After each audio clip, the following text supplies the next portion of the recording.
시편 53편 1절부터 6절이에요. 또 주의 말씀을 존중하는 마음으로 저와 여러분들이 한 절씩 번갈아 가면서 읽으면 좋겠습니다.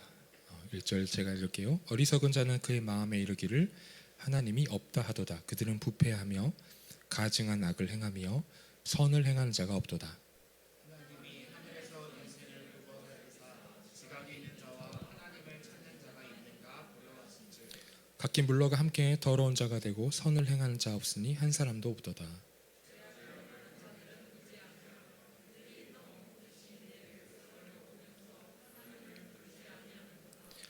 그들이 두려움이 없는 곳에서 크게 두려워하였으니 너를 대항하여 진친 그들의 뼈를 하나님이 흩으심이라.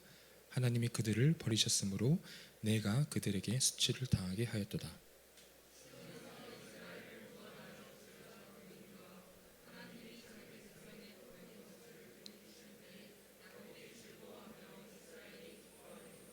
아멘. 한 구절 한 구절 제가 다 보면 좋겠지만 제가 설교를 지난 한 주 동안 이 말씀 53편을 묵상하면서 딱 한 가지 테마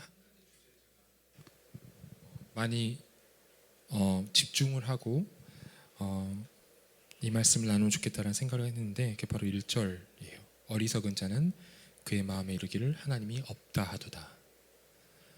사실 시편 53편은 이제 무신론자 시라고 제가 불리는 시거든요. 이제 구약을 연구하신 분들이 무신론자 시라 그래요. 왜냐하면 무신론자가 적었기 때문에 무신론자 시가 아니라 이 시편 자체가 무신론자의 생각과 행동이 어떠한지를 이야기하고 있는 시이기 때문에 무신론자 시라고 이야기합니다. 하지만 사실 교회를 출석하고 있는 우리들은 무신론자와는 거리가 있는 그런 느낌이 있죠. 그런 타이틀하고는 좀 거리가 있는 것 같아요. 그럼에도 불구하고 오늘 우리가 진지하게 이 시편 특히 1절을 숙고해 봐야 되는 이유는 우리가 유신론적 무신론자로 살아갈 수도 있기 때문입니다.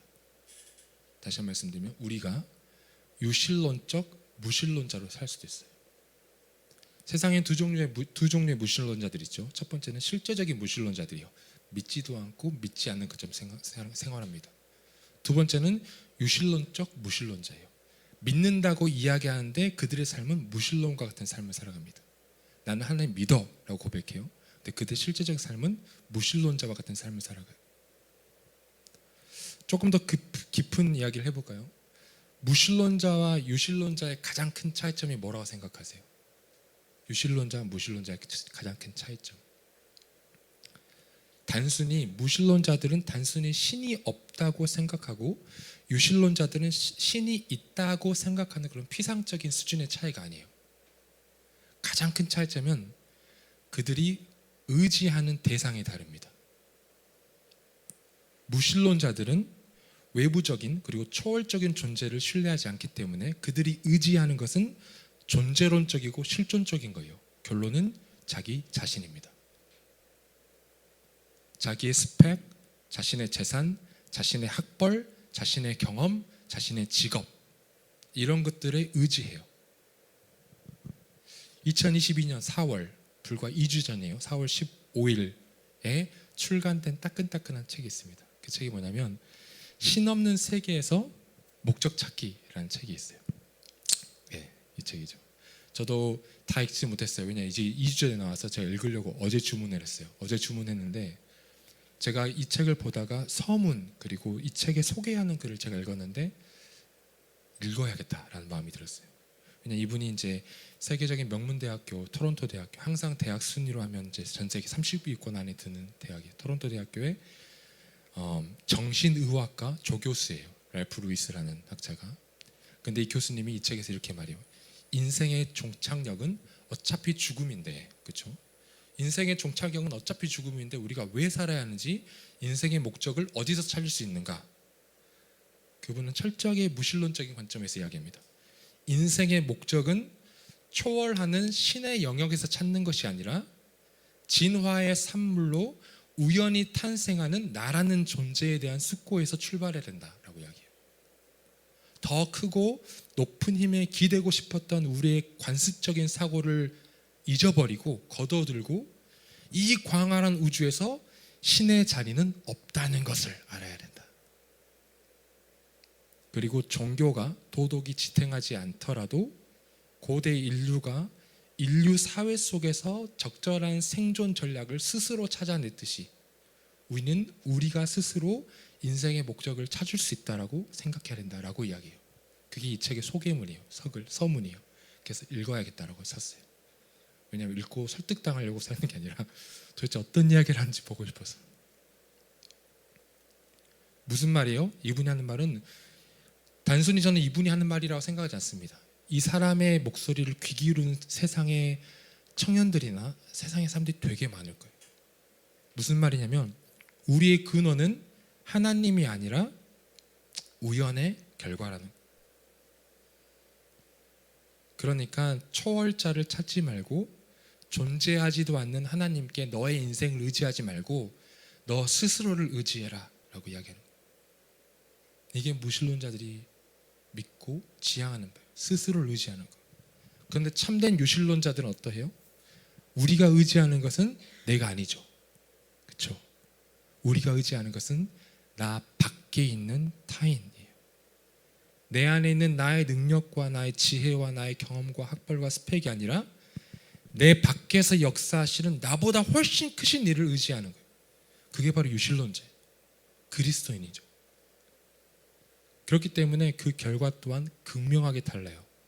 하나님이 없다고 하는 자들은 자기 자신을 의지하기 때문에 자기 자신의 상태 변화에 따라서 안정감이 달라집니다. 왜냐하면 내가 의지하고 있는 게 내가 가지고 있는 것들이니 내가 가지고 있는 것들이 사라지면 내 안정감이 사라져 버리는 거예요. 자신이 투자한 회사의 주가가 오르면 갑자기 세상이 밝아 보여요. 아, 세상이 밝아. 주가가 오르기 시작했어요. 인생이 행복해지죠. 자신의 학벌이 높아지고 좋은 학교에 들어가면 마치 그것이 나의 정체성이 되는 것처럼 느껴져서 어깨가 한껏 올라갑니다. 재산이 늘어나면 안정감이 높아지고 재산이 줄어들면 안정감이 낮아져요. 스펙이 안 쌓이면 내가 뒤처진 것 같고, 그렇죠? 학벌이 좋지 못하면 나는 왠지 세상에서 잊혀진 사람 같아요. 안정감이 존재하지 않아요. 그러나 하나님을 유일한 신으로 믿고 살아간다면 우리는 나의 상태, 여러분들의 상태에 따라서 여러분들의 안정감이나 자존감이 변화하지 않아요. 나의 상태는 매일 달라질 수 있지만 하나님은 어제나 오늘이나 내일이나 영원토록 동일하시기 때문에 하나님을 믿고 하나님께 의지하는 자들은 영원토록 동일하신 하나님께 나의 의지를 두기 때문에 나의 안정감이 흔들리지 않는 것입니다. 내가 대학 생활에 실패하고 좌절해도 하나님이 여전히 나를 사랑하세요. 내가 회사에서 프로젝트를 망치고 진급에 실패해도 그리고 관계 속에서 어려움을 경험해도 하나님은 여전히 동일하세요. 그렇기 때문에 나를 의지하지 않고 하나님을 의지하는 자들은 나의 현재적 상태 때문에 나의 가치를 평가하지 않습니다. 나의 현재적 상태가 내 가치가 아니에요. 내 가치는 하늘에 있기 때문이죠. 여러분들은 무신론자처럼 살아가십니까? 아니면 유신론자처럼 살아가십니까? 유신론적 무신론자십니까? 아니면 유신론적 유신론자십니까? 하나님을 의지하는 것은, 사랑하는 형제자매님들, 하나님을 의지하는 것은 자신의 능력을 내세울 수 없는 패배주의에 젖어 있는 연약한 인간들이 하는 게 아니에요. 하나님을 의지한다는 것은 그것이 바로 믿음의 시작인 거예요. 믿기 때문에 의지하는 거죠. 그렇죠? 믿기 때문에 신뢰하는 거예요. 내 자녀들이 제가 딸이 두 딸이 있는데 그 아이들이 저를 믿기 때문에 저에게 의지합니다. 제가 아무리 높이 던져도 그 아이들은 내가 그 아이들 땅에 떨어뜨리지 않을 거란 믿음이 확실히 있어요. 어렸을 때 2살 때 3살 때 제가 천정이 닿을 만큼 높이 던지면 애들이 무서워하지 않아요. 웃어요. 100% 신뢰하게 됩니다. 아빠는 안 논다. 아빠는 나를 안 떨어뜨린다. 그러니까 높이 던져도 웃어요. 웃어요. 믿으면 의지하는 겁니다. 그리고 의지하기 때문에 믿는 거죠. 성경에서 많은 부분에서 하나님을 의지할 것을 권면하죠. 시편 20편 7절 보면 어떤 사람은 병거, 어떤 사람은 말을 의지하나 우리는 여호와 우리 하나님의 이름을 자랑하리로다. 미가 4장 5절 만민이 각기 자기의 신의 이름을 의지하여 행하되 오직 우리는 우리 하나님 여호와의 이름을 의지하여 영원히 행하리로다. 고린도후서 1장 9절 우리는 우리 자신이 사형 선고를 받는 줄 알았으나 이는 우리로 자기를 의지하지 말고 오직 죽은 자를 다시 살리시는 하나님만 의지하게 하심이라. 잠언 3장 5절 너는 마음을 다하여 여호와를 신뢰하고 너의 명철을 의지하지 말라. 이외에도 정말 많은 성경 구절들이 하나님을 의지할 것을 가르쳐요. 여러분들 혹시 성경 구절 검색 어플리케이션이나 아니면 웹사이트만 들어가서 의지라고 쳐보세요. 수많은 구절이 뜹니다. 얼마나 많은 성경 구절들이 하나님을 의지할 것을 이야기하고 있어요. 즉 하나님을 의지하는 것은 우리의 연약함을 드러내는 수치스러운 것이 아니에요. 오히려 하나님의 하나님 되심을 인정하는 것, 그리고 하나님을 향한 신뢰를 나타내는 것이죠. 여러분들이 스스로 낮아지고 보잘것없어 보이고 볼품없어 보여서 자존감이 낮아진 순간들이 전부 다 있죠. 저는 매일 그래요. 저는 매일, 제 아내가 증인입니다. 저는 매일같이 자존감이 낮아집니다. 잘난 게 없어 보이고 세상은 나를 기억하지 못하는 것 같고 나의 했던 고생들이 다 아무것도 아닌 것 같고 그런 자존감 낮음을 저는 매일 경험합니다. 근데 그때가 바로 하나님을 신뢰할 수 있는 절호의 기회인 거예요. 그때가 하나님을 신뢰할 수 있는 기회. 그때가 바로 유실론적 무신론자로 살아가는 게 아니라 내가 입술로는 하나님 믿는다고 말하면서 나의 삶은 무신론자로 사는 게 아니라 그때가 바로 참된 유일신론자로 살아갈 수 있는 기회인 거예요. 사랑하는 형제자매님들, 하나님은 여러분들에게 인색한 분이 아니에요. 여러분들이 실패하고 낮아져서 하나님께 나온다고 해서 하나님이 여러분을 거절하지 않아요. 하나님이 이렇게 하지 않습니다. 야, 너 이제까지 뭐하고 있다가 이제 와서 나를 찾니? 왜 너의 낮아진 자존감을 나한테 와서 풀고 그래? 내가 너의 감정 쓰레기통이야? 하나님 절대 그러지 않아요. 여러분들이 낮아져서 자존감이 땅바닥에 떨어지고 무언가가 의지할 곳이 필요해서 하나님께 나오잖아요. 그럼 하나님은 그때 영광 받으세요. 하나님은 그때 영광 받으세요. 왜냐하면 여러분들이 하나님을 의지하고 나온 그 순간이 하나님이 인정하는 순간이기 때문에. 하나님이 나보다 훨씬 높으셔서 저 높은 곳에서 내 삶을 보고 계신 분이라는 걸 인정하는 순간이기 때문에 여러분들이 하나님을 의지할 때 하나님이 영광 받으신다는 거예요.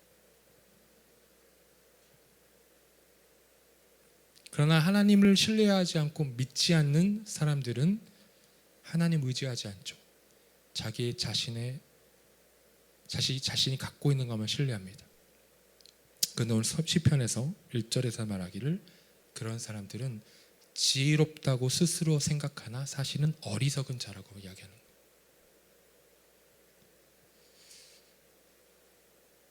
조금 다른 이야기를 한번 해볼까요? 유사하지만 이 시대를 살아간 청년들, 여러분들 민지세대죠.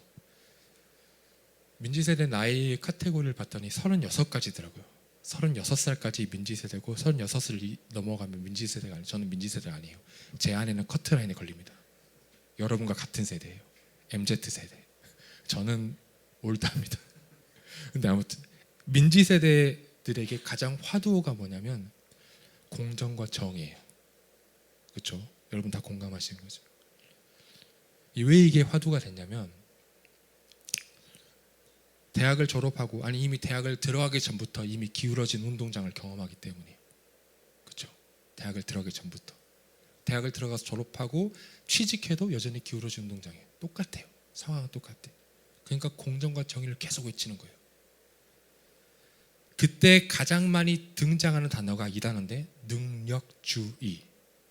무슨 말이냐면 내가 이룬 만큼의 수고에 합당한 보상을 받는 것, 내가 가지고 있는 능력에 합당한 보상을 받는 것, 이게 공정이고 정의라고 생각하는 거예요.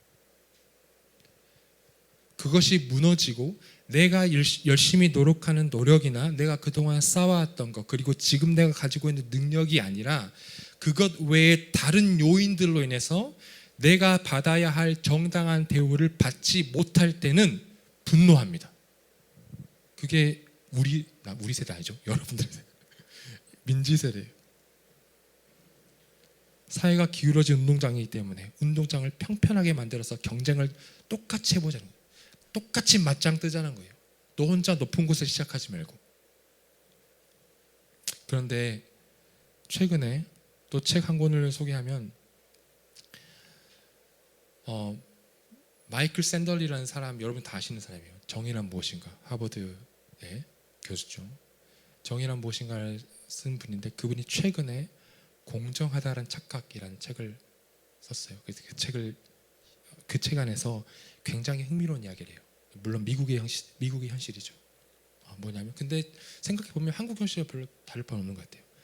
하버드 대학의 입학생 중에 입학생들을 파악을 해봤더니 그 입학생 중에 절반 이상이 백인 사회 1%에 속한 자녀들이에요. 그러니까 백인 사회 상위 1%에 속한 사람들이 하버드 대학교 입학의 50%를 넘어요. 물론 굳이 엄마 찬스 혹시 뒷거리가 있지 않더라도 이미 누리고 있는 사회적 지위 때문에 더 빠르고 나은 통로로 획득할 수 있겠죠. 근데 그 마이클 샌들 교수는 이야기합니다. 자, 오케이, 하버드 대학 들어갔어. 너가 아이비리그 들어갔어. 그래서 너가 이게 너의 능력이라고 이야기할 수 있겠지. 그런데 자, 따져보자. 이게 너의 능력일까?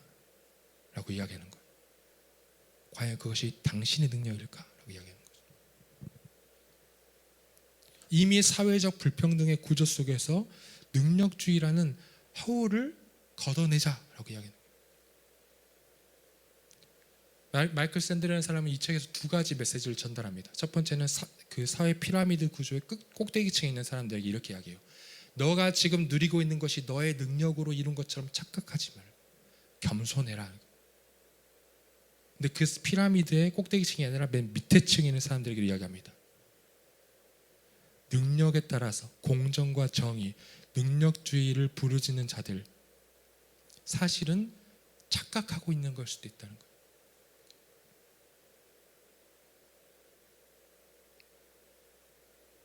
왜냐하면 여러분들이 알기도 전에 이미 사회는 수십 년을 거쳐서 기울어진 운동장이라는 사회 구조가 이미 견고하게 세워졌기 때문이다라고 이야기하는 거죠. 물론 우리가 이 사람의 주장을 다 받아들일 수 없습니다. 왜냐하면 그 사람의 컨텍스트와 우리 컨텍스트는 달라요. 그리고 우리가 갖고 있는 정서적인 분노와 그 사람이 경험하고 있는 정서적인 어떤 냉철함도 다릅니다. 그리고 어떤 사람 비판할 수 있겠죠. 너는 하버드대학 교수 아니냐 이렇게 비판할 수도 있겠죠. 그러니까 달라요. 그렇지만 이 사람이 이야기하고 있는 이야기를 잘 들어보면 인생의 진리 중에 하나는 발견할 수 있어요. 그게 뭐냐면 우리의 인생이 과학이나 수학적인 원리로 해결되지 않는 것들이 되게 많아요. 여러분 삶을 사시면 압니다. 이미 경험하고 계셨을 거예요. 과학이나 수학적 원리로 해결되지 않는 게 무슨 말이냐. 과학이나 수학적 원리는 값을 대입하면 그 값의 정확한 값이 떨어집니다. 공식을 대입하면 답이 나와요. 그렇죠? 전제를 대입하고 실험하면 그 따른 결과가 나옵니다. 이게 테크니컬한 기계적인 결과가 나오는 것이 과학적이고 수학적인 원리예요. 그런데 삶은요, 변수가 되게 많아요. 변수가 엄청납니다. 우리의 삶은. 그래서 우리 삶은 과학적, 수학적 원리로 떨어지는 게 몇 개 없어요. 때로는요, 내가 받을 만한 것보다 훨씬 더 과분한 결과를 얻기도 해요. 그런 적 없으세요? 여러분 삶에 내가 받을 수 있는 것보다 훨씬 더 과분한 결과를 얻기도 합니다. 때로는 내가 쏟아붓고 눈물 쏟고 피땀 흘려서 수고하고 열심히 노력한 그 노력이 비참할 만큼 빈약한 결과가 나오기도 해요. 그게 우리네 인생이에요. 그러니 우리가 온전히 의지할 것은 내가 일구온 것들, 내가 내 손에 쥐고 있는 능력, 스펙, 지위, 학위 이런 게 아니라 그것을 초월해서 이미 온 세상을 보고 계시고 나의 삶을 주관하시는 하나님을 의지하는 것이 우리가 유일하게 끊지 않고 변하지 않고 우리가 의지해야 될 대상이라는 것이죠. 기독교의 핵심은 은혜주의입니다. 나의 공로가 아니라 주의 은혜예요. 사랑하는 형제 자매님들, 여러분들과 저는 주님의 은혜 없이는 아무것도 할 수 없어요. 믿으시나요? 주님의 은혜 없으면 한순간도 살 수 없습니다. 이거를 깨닫고 알아야 정말 복음 앞에 서는 거예요. 내가 오늘 또 주님이 내 숨을 거두어 가실 수 있구나. 내가 지금도 숨 쉬고 살아가는 거, 아침에 눈을 떠서 내가 직장에 출근하는 거, 아침에 눈 떠서 공부하려고 학교를 나가는 거, 이게 은혜다는 것을 깨닫기 시작할 때 내 삶이 주를 바라보는 복음적 삶이 되는 거예요. 세상 모든 만물을 지으시고 지금도 나를 컨트롤하고 계시는 하나님을 우리가 의지해야 되는 것입니다. 사랑하는 청년 여러분들, 최선을 다해, 여러분들이 할 수 있는 최선을 다해 하나님을 의지하시면 좋겠어요. 여러분들의 힘으로 구원받은 적이 없으니 여러분들의 힘으로 어려움을 이겨내는 것이 아닙니다. 노력하지 말라는 말이 아니에요. 오해하지 마세요. 최선을 다해서 사십시오. 최선을 다해서 코피날 만큼 사세요. 그런데 그럼에도 불구하고 내 삶을 결정하고 움직이는 분은 하나님이라는 것을 인정하는 거예요. 의지하는 거예요. 그것이 바로 믿음이에요. 우린 종종 믿음을 오해해요. 여러분들 믿음 생각할 때 뭘 생각하세요? 종종 우리가 오해하는 믿음이 이거죠. 마치 내가 큰 믿음을 가지고 무언가를 이루어내면, 그렇죠? 남들이 할 수 없는 엄청난 결단과 헌신을 하면 이게 믿음이 있다고 생각하잖아요. 그런데 여러분, 믿음은요, 여러분들이 얼마나 하나님을 의지하냐가 믿음이에요. 아까 말씀드렸죠? 내 자녀들 믿기 때문에 아빠를 의지하는 거예요. 마지막 한 가지 예화를 드리고 말씀을 마치고 싶습니다. 이분을 다 아실 수도 있을 것 같아요. 여러분들이 이어령 전 문화부 장관이시죠. 한국에서 지성인을 이야기할 때 이분을 빼면 이야기할 수 없어요. 이어령 장관, 지성의 최고봉이라고 이야기해요. 근데 이분은 종교를 회심 전까지는 항상 문화의 일부로 생각했습니다. 종교를 이야기했지만 신앙인은 아니었어요. 성경을 읽었지만 믿음의 시선은 아니었습니다.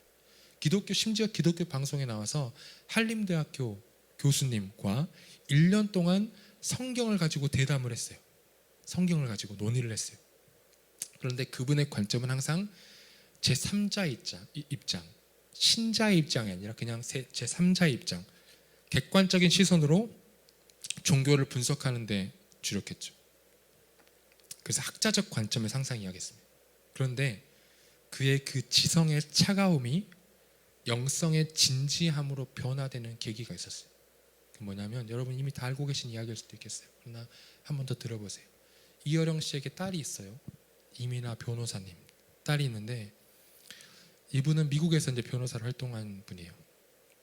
근데 1992년에 미국에서 변호사로 활동했던 이 이민아 씨가 갑자기 갑상선암을 판정받습니다. 그 수술을 했는데 1999년, 96년, 1999년 두 번이나 암이 재발해요. 근데 설상가상으로 이 이민아 씨의 유치원에 들어간 이 작은 아들이 ADHD 판정을 받아요. 주의력 결핍 과잉 행동 장애. 이민아 씨는 날마다 웁니다. 자신의 몸조차에 바쁘죠. 변호사로, 인권 변호사 계속 하니까. 그런데 아들까지 그렇게 되죠. 그런데 더 불행한 사건은 그 어려운 과정을 통과하면서 이민아 씨가 시력을 잃기 시작해요. 갑상선 암에 걸렸고, 아들은 ADHD에 걸리고, 더군다나 시력을 잃기 시작합니다. 결국에서 그냥 다 놔두고 하와이로 가서 온전히 치료만 하려고 해요. 이어령 씨와 그 아내가 이민아 씨를 보려고 미국 하와이로 갔습니다. 도착했는데 딸이 자기를 못 알아보는 거야. 아빠를. 눈이 안 좋아져서. 이 지성의 차가운 지성으로 1년간 성경을 분석하기만 하고 믿음을 갖지 않았던 이어령 교수님이 그 하와이에서 한 작은 교회에 들어가서 이렇게 기도합니다. 하나님, 나의 사랑하는 딸 미나에게서 빛을 거두시지 않는다면 나의 남은 삶을 주님의 종으로 살겠습니다. 얼마나 낮아진 모습이에요. 얼마나 하나님을 의지하는 모습입니까, 여러분? 하나님을 의지하지 않고 자신의 지성을 의지했던 사람이에요.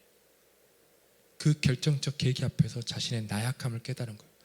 아, 장관까지 했던 내가, 서울대 졸업하고 단국대 박사학위를 받았던 내가, 지성의 최고봉이라고 이야기하는 내가 이 시련 앞에는 아무것도 아니구나 깨닫는 거예요. 하나님 의지하는 거죠. 그런데 그게 끝이 아니에요. 세례를 받은 3개월 뒤에 비극은 또 찾아옵니다. 큰 외손자 이민아 씨의 첫째 아들이 25살에 갑자기 죽어버립니다. 이유도 알 수 없이 갑자기.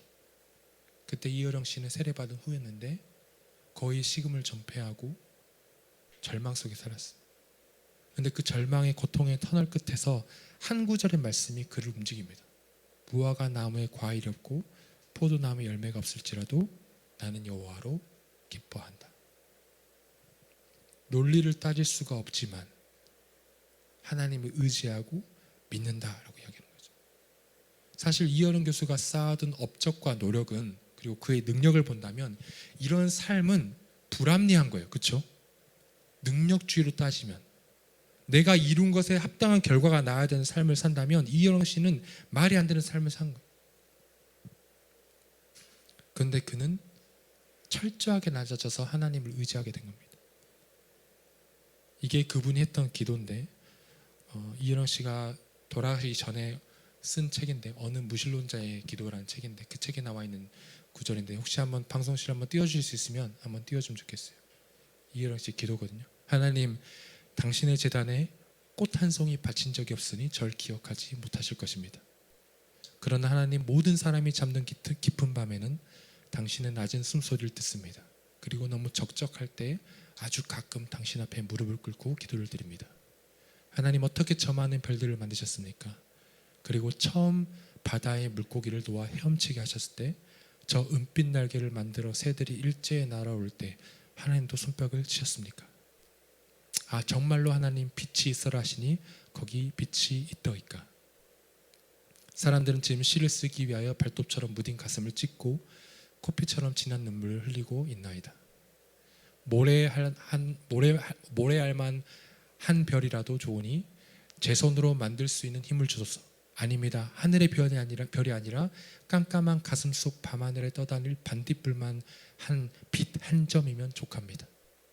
좀 더 가까이 가도 되겠습니까? 당신의 발끝을 가린 성스러운 옷자락을 때 묻은 손으로 조금 만져봐도 되겠습니까?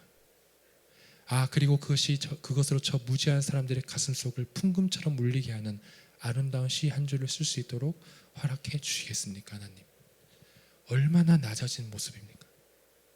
얼마나 철저하게 하나님 의지하고 있는 모습이죠. 말씀 맺겠습니다. 아까 제가 광고 때 말했지만 다음 주부터 여러분들과 제가 복음에 대해서 더 깊게 나누는 시간을 가지고, 그리고 소그룹도 할 텐데, 소그룹의 제목이 새롭게 보는 복음이에요. 저는 여러분들이 복음 앞에 다시 섰으면 좋겠습니다. 그러니까 어렸을 때부터 지금까지 내 가정의 문화로 자리 잡은 복음이 아니라 여러분들의 복음, 내 아빠 엄마의 믿음이 아니라 나의 믿음, 그게 저는 여러분들 안에 좀 심기어졌으면 좋겠다는 마음이 있어요. 이 시간 함께 좀 기도하면 좋겠습니다.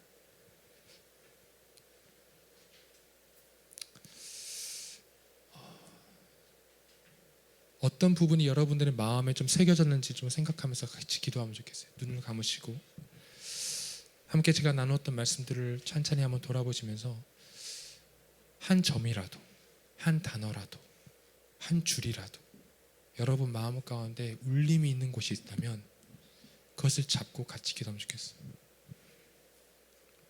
참된 믿음, 하나님 의지하는 것, 나의 능력과 내가 가지고 있는 것이 아니라 나를 초월하여 지금도 역사하는 전능하신 하나님을 의지하는 것, 이게 믿음이고 이게 바로 여러분의 신앙이 되어야 될 줄 믿습니다.